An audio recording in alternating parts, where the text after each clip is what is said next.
Hi, this is Michael McCoskey, and President and CEO of Ginza. Thank you for joining us today. I have two of my colleagues on. We want to discuss the latest developments in the Middle East with the war and Iran.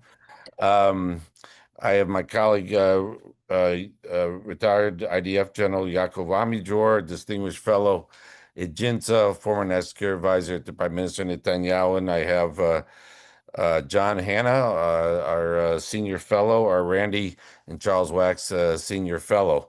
All right, guys, let's get right into it. I want to really talk about two issues. I think what's going on with Gaza and the Iran issue. So why don't we start with Gaza? And obviously, General, we'll start with you. I think it would be helpful to explain what do you see going on on the ground and what the strategy is. Prime Minister Netanyahu just gave the speech. It seems like he's now added. It seems like the talks in Doha didn't succeed for at least a partial ceasefire that would involve the release of maybe at least 10 live hostages, which I think Israel was hoping to achieve. They're hoping this pressure campaign will maybe press Hamas more on hostages, but also it seems like towards some sort of victory. Maybe you could explain, and I know we talk about it, I think in our last webinar, moderated by someone else, but what is different this time? What Israel is trying to do? What are they trying to achieve now, Prime Minister? So one, on the ground, what's going on, and two, what is you think the end state? Because I'll just add what I started to say is Prime Minister Netanyahu gave the speech, and now he's added another condition. It seemed like, which involves the Trump plan, of relocating Palestinians in Gaza that wish to relocate, which is something I think.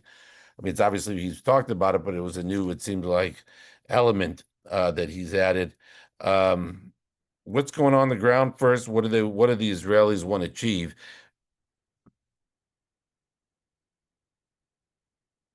Thank you for having me to speak about that. I think that the idea is that after having or giving a lot of time for negotiations, trying to achieve kind of an agreement with Hamas about all the hostages, half of the hostages, some of them will be released. It's very important in Israel. It's very important for the Israelis to release as many as possible. We know that they are suffering a lot in the hands of Hamas, and our interest is to release as many of them. And at the end of the day, in Doha, nothing came out, and it is now the time for the military to speak. Israel brought all its regular forces, or almost all its regular forces, into the Gaza Strip. Today we have 5 divisions, not full divisions, but full headquarters of divisions in Gaza. 1 is defending the line, and 4 are acting within the Gaza Strip. And the plan is to reconquer all the areas in which the IDF fought in the past, to enter to areas in which we didn't, and unlike in the past, to hold it and to clean the area for a long time. And it's clear that it will be a long, very specific war after gaining operational control, to hold the area and to clean it. It's a long story without many heroic,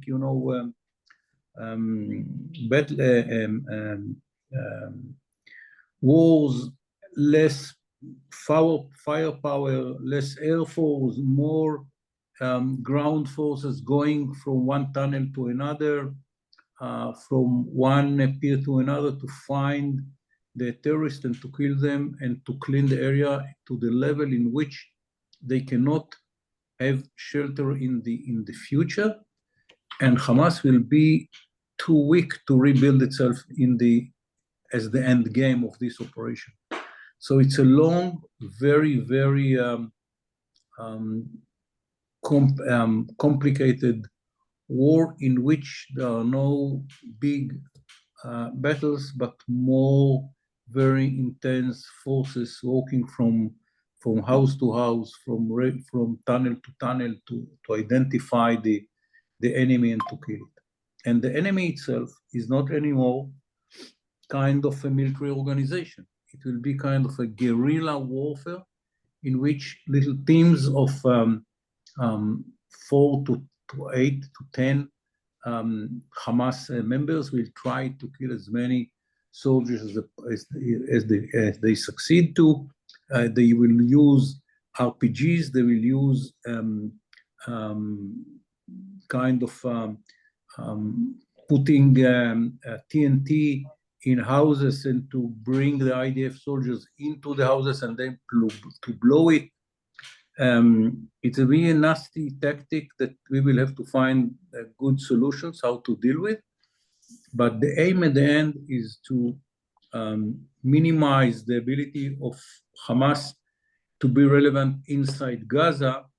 What was achieved up till now, it's that Hamas is not relevant from Gaza into Israel, but in the future, we don't want that Hamas will be relevant as a military force inside the Gaza Strip. So a third party can come in and take care for the civilian side of the Palestinians in the future. Who it will be, when it will be, it's unclear. And if I could interrupt 1 second, General, I apologize, but is the idea also to move the population? If I may, I mean, there've been reports of moving them towards Mawasi, the sanctuary, and well, they're flat. I mean, anyway, if you could address that, how they're handling the population. The idea is to move as many civilians to the Mawasi, so the areas in which we are fighting against the terrorists will be clean from civilians. All the humanitarian help will go to those centers which had been designated by the IDF. The humanitarian help will go to those areas and not to the area in which the IDF is fighting. And that will it will save many lives of Palestinians, of course, and it will make the war against Hamas easier from the IDF point of view, because less civilians will be involved. So it is part of the operation. We did it in the past, but now it is going to be for a longer time. Let me follow up, and then I want to talk about more on the objectives a little more. But on the operational, do you think is the change? You have a new Ramatkal, you have a new chief of staff, and Eyal Zamir. He's bringing a fresh approach. He had been Southern Commander before. He had no implication. He was out actually of the army the last few years, so he had nothing to do with October 7th. Obviously a terrific officer, and one we all know for a long time. Is that what is also behind part of the change? It's just, okay, we tried one approach, it wasn't working as well, we need to go in harder, longer. What's the impetus, I guess, to do this now? Why do they think something's going to work now that they didn't do before? I think that the reason for the change are totally different than that. Okay, good. When Israel entered to Gaza, we had all the time Lebanon in the corner. When we knew that we will have to fight in Lebanon, we couldn't dedicate all the forces to Gaza because we knew that we have to fight in Lebanon. And for a long time, many forces that could fight in Gaza didn't enter to Gaza. We didn't want to commit them if will be a need in the north. Now, with the new situation in Lebanon, a new situation in Syria, in which there is no connection between Hezbollah and the Syrian forces in the Golan Heights. The Iranians are not anymore not in Syria and not in Lebanon. Hezbollah is weaker, is more under pressure of the IDF than the IDF is under pressure of Hezbollah. The whole environment was changed. And now the IDF can concentrate, can focus all its efforts and almost all its regular forces into Gaza. And this is why we have much more forces. And unlike in the past, in which we had to dismantle the system of Hamas and to try to break the organization that will not be relevant anymore for attacking Israel, that stage was finished. Hamas doesn't have the all instruments that it had in the past. They don't have the ability to produce weapon systems. They don't have the ability to smuggle in from Egypt. They don't have the ability to move forces from one side to Gaza to the other side of Gaza. They lost it. And now what we are doing is the next stage in which we are gaining control, and then we are cleaning the area.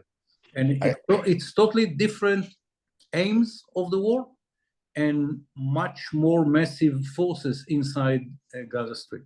One just last thing on that, and then I want to turn to John, but um, I understand that, there's no northern battles to deal with really, but that's been the case for like 6 months. I mean, now Hamas maybe weakened, Mohammed Sinwar just was killed, it seems like, but hasn't that been the case, what you're saying, for basically since around, December?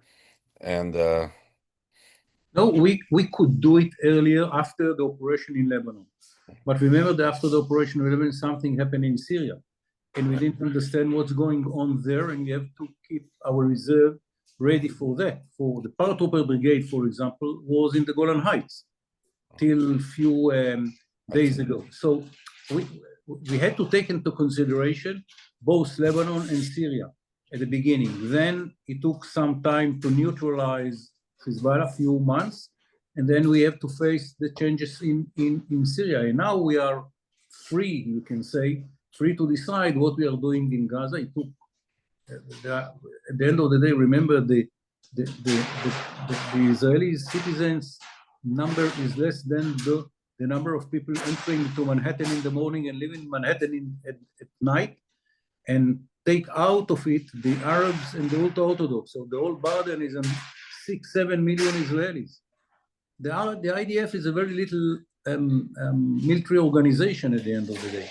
And when we had to face challenges in Gaza, in Lebanon, in Syria, and in the West Bank, we couldn't dedicate enough forces to fight the war in Gaza. Now, when we almost finish in Lebanon, the remnants of Hezbollah, and we are very active there, even today.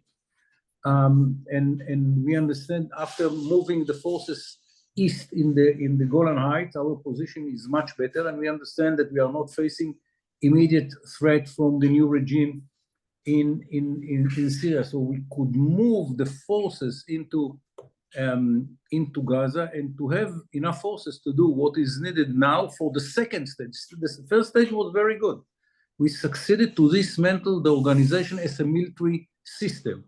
Now it's a guerrilla fighters within the Gaza Strip. They are not relevant as a threat to Israel. They cannot make another 7th of October or another launching many rockets into Israel. In the whole more than 2 months that we are fighting in Gaza, they succeeded to launch less than 25 rockets into Israel. I mean, they lost the main military capabilities. Now we have to reduce the level of their capacity to the level in which they are not threat to the third party that we want to bring in to take care for the Palestinians. Okay, look, John, I want to bring John in. I know John also probably, John, you want to make some comments about this? You have some questions you want to raise, or? Well, thanks, Mike. Listen, I hope General Amidror is right. I don't recall people talking about the first phase of Israeli raids in and out of Gaza to dismantle Hamas militarily, and then moving on to a second phase of conquering and reoccupying large and holding large sections. With all due respect, John, yeah. If people remember, since the first day of the war, the operation in Gaza, I said that it would be two different stages. One is to conquer Gaza, and the second one is to clean Gaza. In the middle, we have to move our forces to Lebanon. So we couldn't continue immediately after conquering Gaza to clean Gaza. And now we are coming for the second stage, after the time that we had to work very hard, both in Lebanon and surprisingly in Syria as well. Okay, I'll have to go back and look at the videotape. I believe you, but there weren't a lot of people talking about occupying and holding Gaza for an extended period of time, that the IDF was going to do that or had an interest in getting involved in an insurgency war in Gaza that now will take us, it looks like, past even the end of 2025. I hope it's successful. I hope it can work, and that this time we'll get to a resolution. The prime minister did talk about, the Trump Riviera plan as essentially something that was revolutionary and transformative and that he wanted to take advantage of, which of course means the arduous task of moving Palestinians somewhere else. My only concern is this is going to take a long time. Gaza will be in the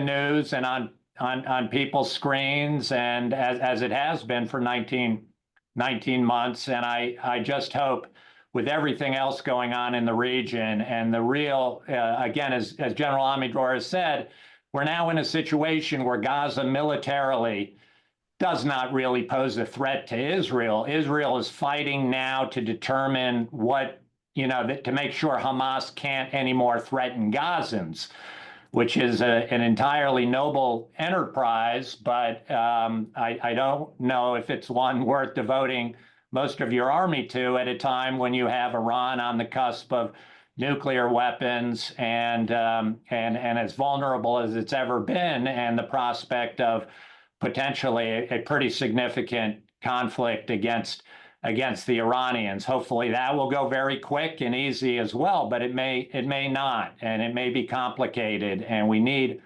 America and Israel to be on the same page for that major strategic question. And if Israel can now do what it hasn't been able to do yet in Gaza over the last 19 months and get that done, hopefully sooner rather than later, because I hope President Trump will continue to give a green light and to Israel to do whatever it needs to do in Gaza. But just watching his trip to the region, watching the occasional statement that comes out of him concerning what's happening in Gaza, backgrounding media on this needs to end. He's not sure Netanyahu can get it done.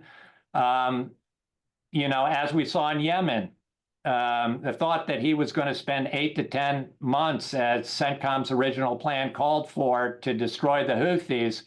Anybody that thought Donald Trump was going to be patient for 8 to 10 months while enormous expenditure of American ordnance pounding sand in Yemen, I think it was a bit of a fantasy. And of course, he got tired of that. It didn't look like it was producing results.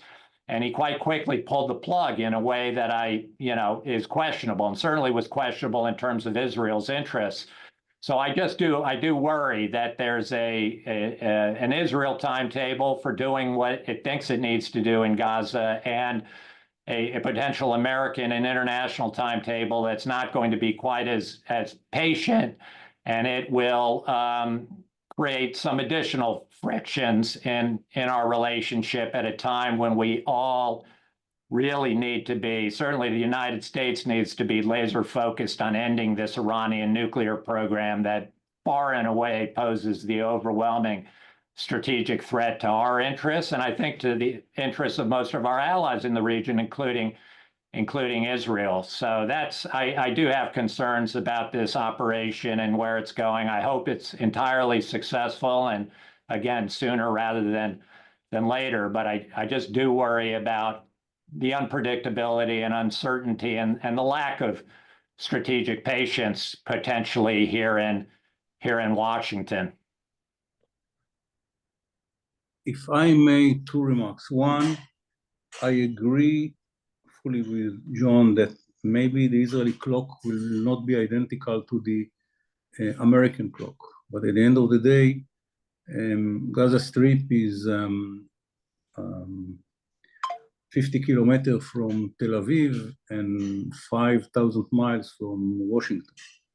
So I don't see clocks clocking at the same way when you are so close to the threat as it is when you are so far from the threat. So it doesn't surprise me that the Israeli clock is different than the American clock relating to Gaza. And the second remark is in Yemen, it was American forces doing what the president decided to do relating to the threat of the Houthis to the international sea lines. What we have in Gaza is a threat which is so close to Israel and might emerge as another 7th of October that with all due respect to the decision of the administration in Yemen, from our point of view, it's totally different issue and should be dealt in totally different timetable. And I hope that we will have the time to do it. And it's not the first time that Israel and America do not agree about the needed timetable, how to deal with threats which are very close to Israel and very far from America.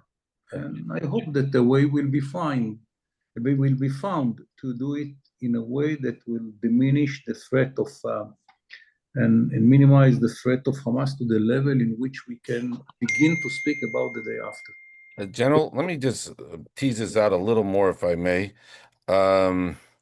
Look, the poll numbers I've seen, obviously you live in Israel, but you know, a lot of Israelis, I've seen up to 70% would rather like do a deal, let go all the hostages, end the war, and you know, deal with Gaza later again.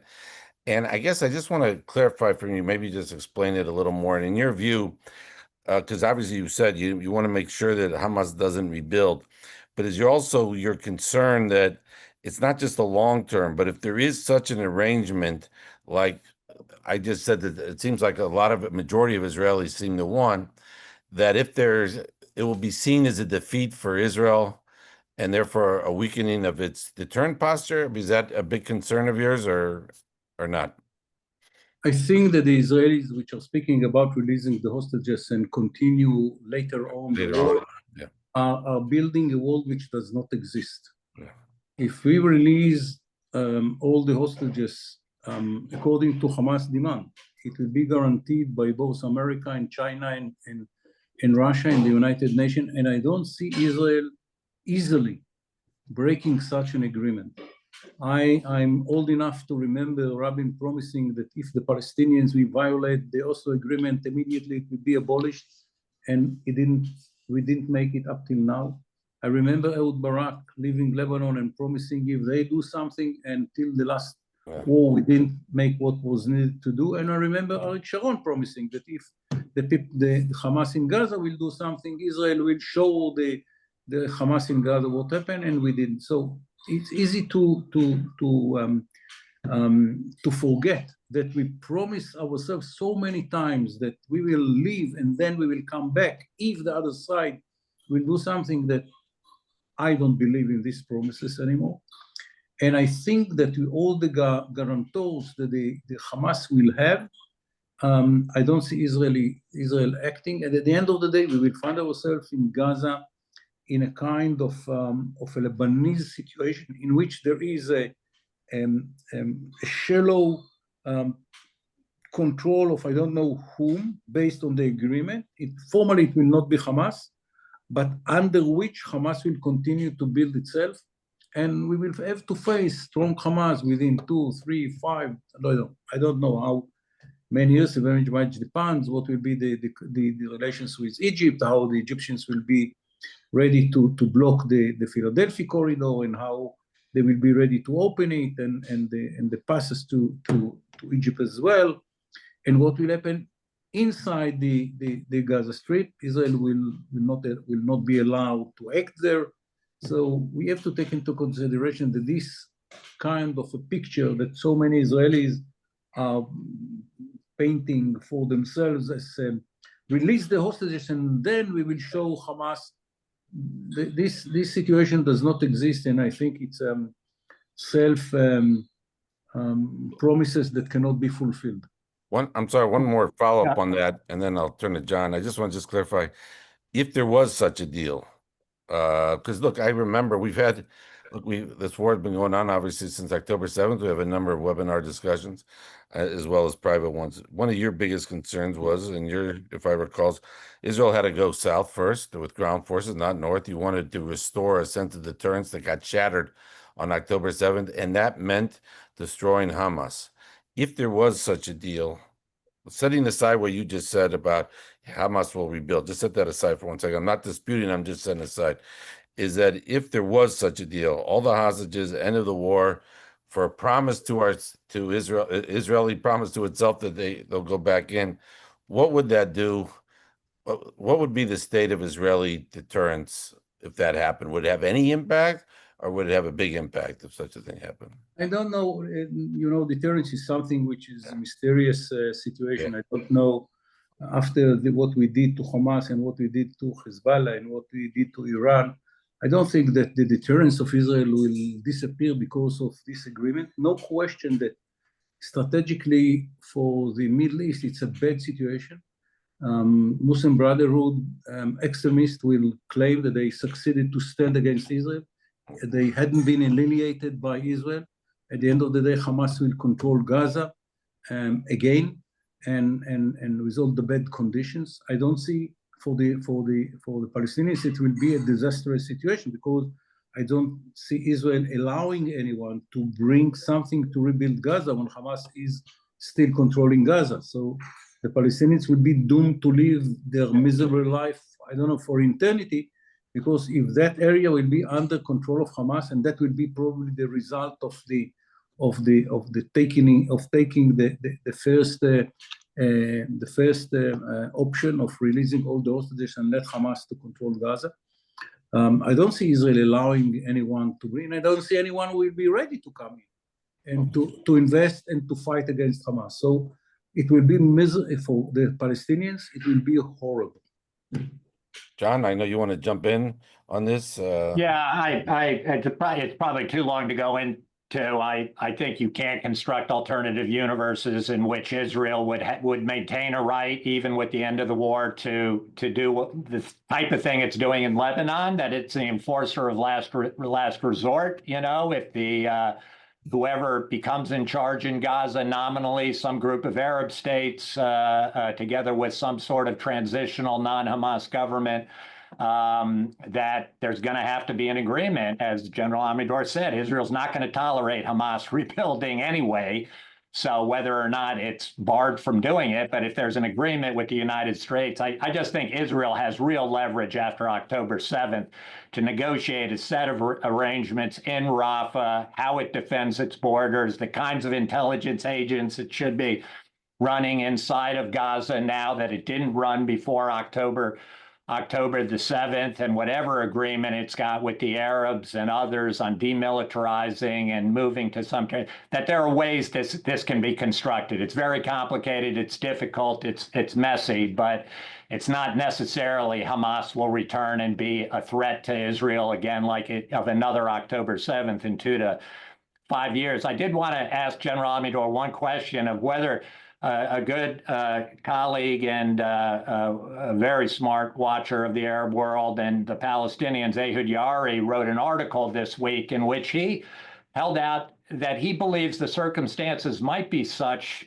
that there's a real possible that this additional Israeli pressure, given the lack of any senior leadership in Hamas now, given the anger of average Gazans who want this thing to end, is there any kind of prospect that whatever remains of the Hamas command could possibly do what the prime minister has asked, to lay down its weapons, surrender, and some part of them get on a ship and leave Gaza and allow some Arab American Palestinian force to come in and start some kind of rebuilding process? Does he hold out any hope for that? The truth is that I don't know. Ehud Yaari has more connections within the Palestinian society. I'm not sure that he understands the way that decisions are taken inside the Hamas system. And remember that the more that we are killing the commanders inside Gaza, the strength of those who are living in 5-star hotels in Doha and other places in Istanbul. Now the decision is between Istanbul and Doha. I think their strength is going stronger, because the people inside Gaza do not have the commanders that they had in the past. We probably succeeded to kill the whole leadership, but one commander of Gaza brigade. All the others probably had been killed. I don't know. It might lead to something. No one could expect that the weakening of Hamas, of Hezbollah, will lead to the collapse of the Syrian regime. It was not in the card at all. Will we see now more people in Gaza ready to put pressure on Hamas to demonstrate against them and to make them understand that they are losing the basis within their own society? Maybe, I don't know. But it's the only chance to dramatically change the situation in Gaza and to bring it to the level in which third parties can come in and rebuild Gaza. Otherwise, it will not happen, I don't know for how many years. Okay. It's the only chance of the people of Gaza. All right. I want to pivot to Iran. And by the way, I meant to just stay, I'll take a brief interlude for 1 minute because I meant to say it at the beginning and we had some technical thing. I just want to also just note, obviously, I mean, General Amidjor, I guess, is represented Israelis here. So for the sake of argument, I want to obviously wish our condolences about what happened last night here in Washington, D.C., the terrible murder of these 2 staff members of the Israeli embassy, one of which was an American woman. And I know everybody has followed it very closely, I'm sure, on this webinar, but it's an awful thing, and there's just too much climate of hate around here. But anyway, just wanted to mention that. Yeah. General, let's turn to Iran, because obviously a junta, that's we've always thought, of course, that's the main strategic challenge for Israel. It's the main strategic challenge for the United States in the region. It seems to be, I kind of want to get your sense of how you view it. The little things that, I mean, there's some, it seems like there seems to be, it's hard to know, of course, but it seems to be some impasse in the talks right now. The U.S. seems to settled right now after changing their statements early on, have issued more consistent statements about that Iran cannot be allowed to enrich and have any enrichment whatsoever. The Iranians insist that's a red line for them. The U.S. insists it's a red line in the other way. You've had letters here. I'm just repeating this for the audience, General, not just for you. You had a letter of 51 out of 52 Republican senators basically saying that has to be a line for the United States. You have a letter signed by, I don't remember how many Republicans in the House, John. Was it 177 or something like that? Yeah, that's what I saw. I think the letter was led by our friend August Pfluger, congressman from Texas. We took to Israel when he was a colonel, and I think that was 177, basically the same thing. So you hear the Republicans in Congress pretty laying out politely what they think the administration needs to find. Meanwhile, also one last notable report was there's yet another article of apparently maybe a leak that Israel is to suggest Israel, if there's an impasse in the talks, they're going to attack soon. They're getting ready. There was some suggestion that maybe, I guess, that the U.S. might have intercepted Israeli communications on this. There's, of course, a big article in the New York Times on Israeli plans supposedly for early May to attack. But anyhow, that's something that's gotten attention in the last few days. General, how do you view things on the Iran front?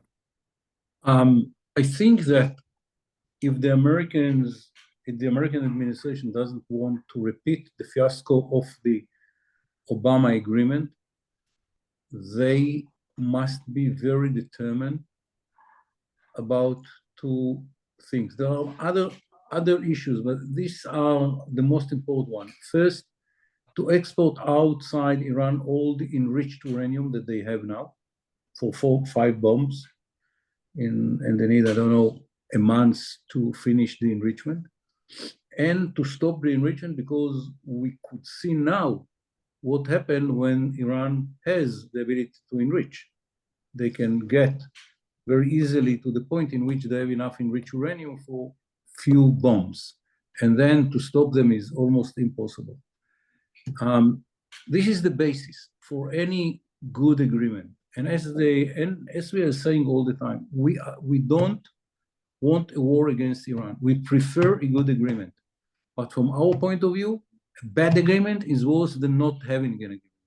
I said it to my counterpart in 2011 when I first met the National Security Advisor of President Obama, Tom Donilon, and I told him, Tom, we are not happy trigger guys. We know the price of the war. We will have to make it at the end. What we prefer is a good agreement. Bring us a good agreement and we will support it. I'm saying the same today. Bring a good agreement and Israel will support it. And good agreement begins with exporting all the enriched uranium that they have and not let them to enrich uranium in the future. This is the two main pillars of any good agreement in the present situation. Can it be achieved? I don't know. This is something between the Americans and I thought the Americans could achieve much better agreement then. Yeah. The fact that they didn't know how to negotiate with the Iranians, it's something that we didn't control. We were surprised by the low level of ability to negotiate from the American side. I hope that this is not the situation with the present administration. John, you want to jump in on this? This is obviously what we talk about all the time. Yeah, and it remains murky for me, Mike. I agree with you entirely that I think, if anything, the American position, particularly as articulated by the main negotiator, Steve Witkoff, has been clearly moving very much in the right direction. And the president in general, while sometimes he states his position one way or the other, is generally been pretty strong as well. I think the central concern was Steve Witkoff, and now he is his latest statement's very, very strong that there cannot be even 1% of enrichment in Iran. That has to all be gone. Otherwise, Iran can otherwise be a successful country. But if it insists on this enrichment, as the Iranians have, let's face it, continued to do, and some of their statements recently have gotten darker, including coming from the Supreme Leader himself on at least one or two occasions, talking about he does not see this negotiation working. Foreign minister has kind of echoed that if the Americans are going to actually take this position of zero enrichment as a red line, these talks may be going nowhere. And that's, I think, the story over the last week, is that there seems to be a growing prospect. We're going to have another meeting perhaps tomorrow of the next round of negotiations. But you do have a sense, maybe for the first time in these talks, that we could be approaching the point in which, if the Trump administration does really now have a pretty firm red line on no enrichment, that you could see these talks hitting a wall, maybe even close to the 60-day timeline that President Trump articulated in his letter to the Supreme Leader. If you measure it from the first day of the talks, which was, I think, around April 10th or 11th, the 60-day mark would be sometime in early June. And right now, again, ask me tomorrow and it could change, but right now I feel like the trend line and trajectory is toward these talks are gonna hit a brick wall, and with competing red lines that are just not reconcilable at the end of the day. And I think that's, as you said, been completely reinforced by a Republican Congress, both in the Senate and the House, that has been very reluctant to in any way, shape, or form challenge President Trump or the administration on anything. And it didn't challenge him. I think it was a positive letter. They phrased it positively, saying that they fully support the president's position on no enrichment. But they were clearly sending a marker on what would be acceptable or not acceptable to the Republican caucus in the United States Congress. And I do think that was an important moment weighing in this debate. And if Steve Witkoff has taken this position, it's hard to know where the opposition is to that red line of no enrichment anymore in this administration, unless we haven't heard the vice president talk on this. We do know, and the one thing that I think everybody should keep an eye on with a degree of concern is, the wing of MAGA on the outside this administration, the groups led by Tucker Carlson, perhaps the president's son, Don Jr., by Steve Bannon, who have all come out pretty ferociously certainly against any kind of the possibility of any American involvement in a military action in Iran, and in favor of reaching some kind of accommodation and deal, and certainly preventing any kind of future military conflict in the Middle East that the United States would be involved in. They're on the outside of the administration. It's hard to know what kind of influence they have on the president or people around him, but they're loud, they're strong, and I think in some ways, because of the anti-Israel, borderline anti-Semitic elements of where their statements lead, is something that people need to be, pretty ferociously keeping an eye on and pushing back against. Yeah, I'll just add that I looked at that Breitbart interview that Witkoff did 2 weeks ago. It was an important turning point, it seemed to me, that helped. Also, as I mentioned, I think it seemed to coincide around the time when Ron Dermer visited Washington. That seemed to stabilize the messaging from the administration, or give a signal that has pretty much been consistent after you've had some changes in the rhetoric in the earlier weeks. I'll add also that I wonder, something that John Alamidor referred to about the Obama JCPOA. I think, look, well, John, you and I wrote about this, that we thought if they keep allow enrichment, it's basically you're allowing maybe a JCPOA 0.2 or certain similarities. I think the fact that you had all these former Obama officials mocking Trump and say, we knew it was going to be heading that way. He's just going to be, this is the only way you're going to make a deal. He's just going to do with what Obama did, but he's just going to call it something else. And I think that might have had an impact too. I don't think he wants to be seen as, emulating Obama, obviously. So I think the former Obama officials might have been helpful that way in their mocking. But anyway, I guess one more thing, General, and otherwise, obviously the Iran thing, we'll see how these talks go, as John mentioned. But what do you make of these leaks? What I mean is, I'm not asking you they're true or not. That I'm not asking, of course, but I wonder, it's not the first time, but it's the second time. It's not the first time, not just in Trump administration, every administration, you seem to have these leaks sometimes. You certainly had it under Obama, you had it under Biden.